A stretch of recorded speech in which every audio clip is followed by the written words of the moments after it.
Good evening and welcome to the Greg Thompson Football Show. Tonight, we are going to be breaking down the matchups in week 4 of this NFL slate. And tonight's show is powered by BetUS. We'll be showing you some of the odds in those games of what we can play around with and find. So tonight, we're at halftime of the Giants and Cowboys. It's 14-9 Cowboys. It's been relatively entertaining. As producer Chris and I were talking pre-show, we looked at it's pretty straightforward. The best game this weekend is Bills Ravens. So if you want more on the preview of that, make sure you check out Aaron and I. We had Cole Jackson from Road Graders on last night talking about that game. So lots of good stuff to be able to share in that setup. But it's something that we're gonna play around with a little bit more here as we get going and go through some of the matchups. There's a couple good ones in the NFC.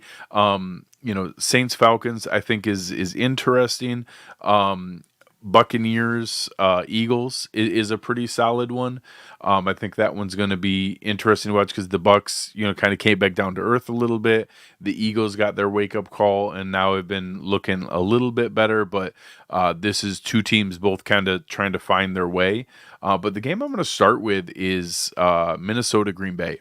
This is a super interesting one. Obviously, the Vikings have been one of the most surprising teams in the league here. Let's take a look, our friends over at BetUS, what they have this as. And they have it as Minnesota +3. So they have the Packers as 3-point favorites in Green Bay. And I think that that's probably fair. So it's a matchup where, to me, that spread is telling me that they think Jordan Love's going to play in this game.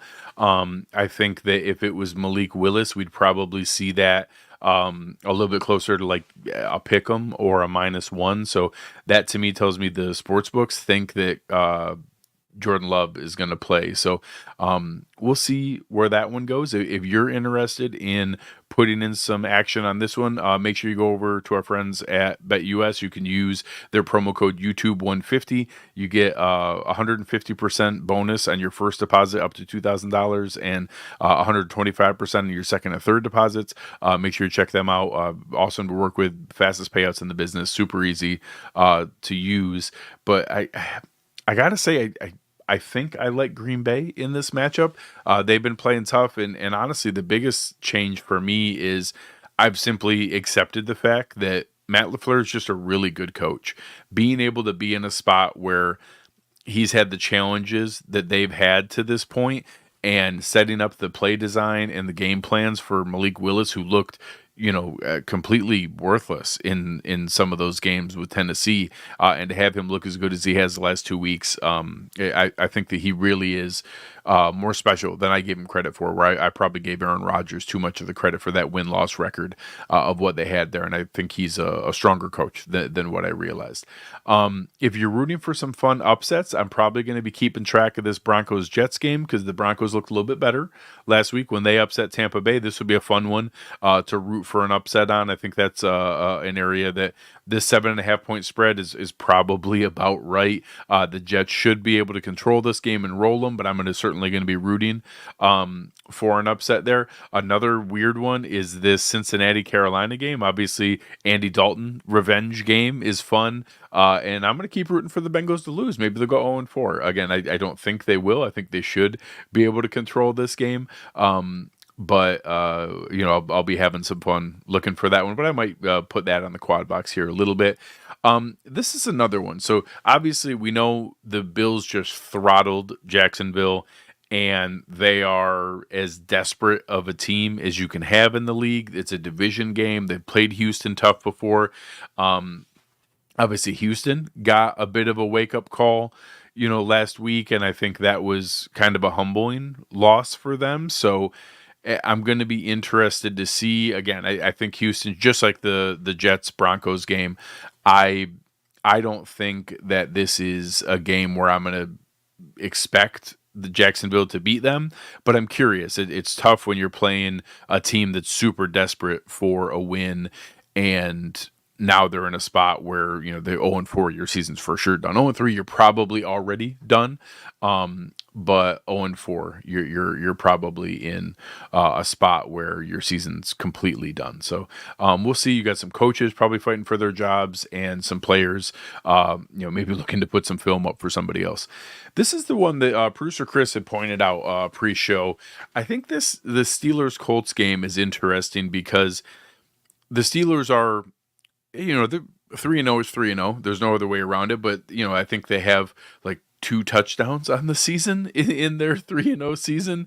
And their defense has kept them in all these games. We know that the Colts have a crazy high variance, which means that a lot of Pittsburgh's defense, I think, is going to work, but they're also a team that can hit home runs at any point. Anthony Richardson can have big runs. Jonathan Taylor can have big runs, and very clearly Richardson can go over the top. And I think that's interesting. So this is one I'm going to be watching to check out. I want to look and see what our friends at BetUS have at that game set up as, because I think that's an interesting one where there's going to be a lot of money coming in on Pittsburgh because they're just such a safe team to be able to get behind. Their defense has played so solid. They've kept them in virtually every game to this point, and I think a lot of people are kind of out on Indy.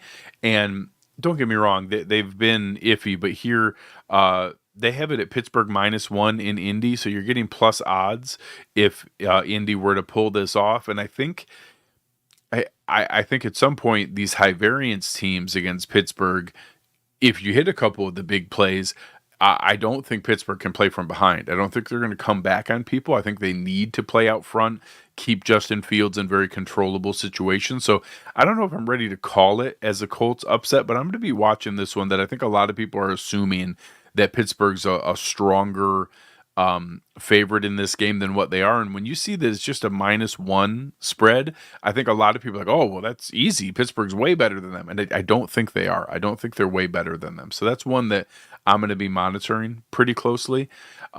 Obviously, some of the other games, Rams, Bears, this Rams mash unit was a huge surprise last week in being able to upset San Francisco. So I am not going to be questioning them at any point here. They obviously are capable of playing really tough, and Caleb Williams is running for his life in all these games.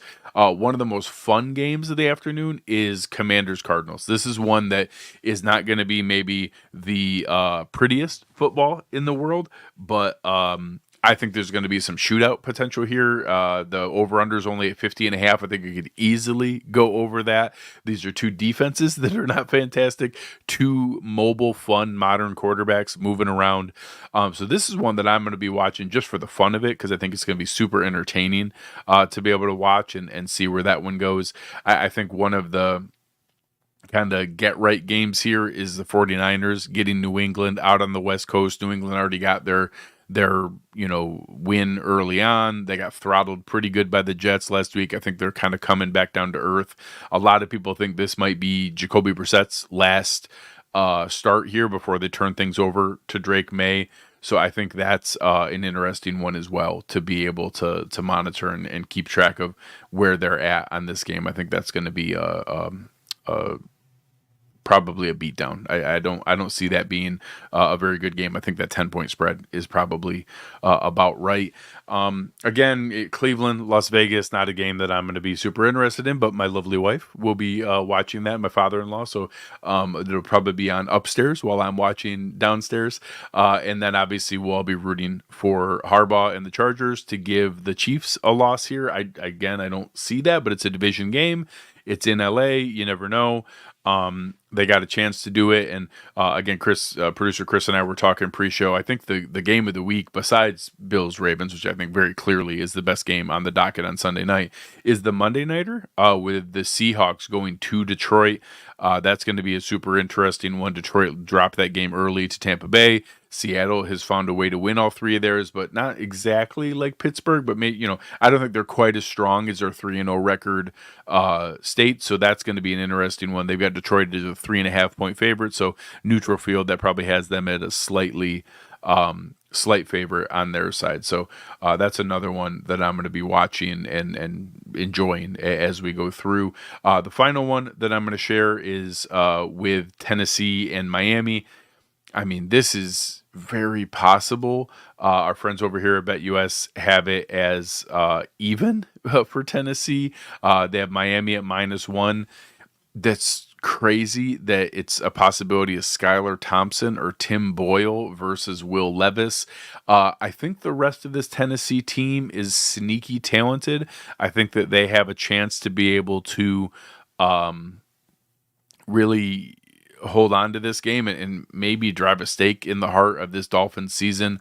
I don't know if the Dolphins can afford to kind of get through this and have Tua come back with them at 1-5 or something like that. This is really, really going to be tough for them. So Miami's going to have a kitchen sink game. A lot of questions on Mike McDaniel and his ability to design an offense that doesn't involve Tua. I think he's going to take that to heart. So I'm going to be interested to watch this one as well. So we'll see where that one goes.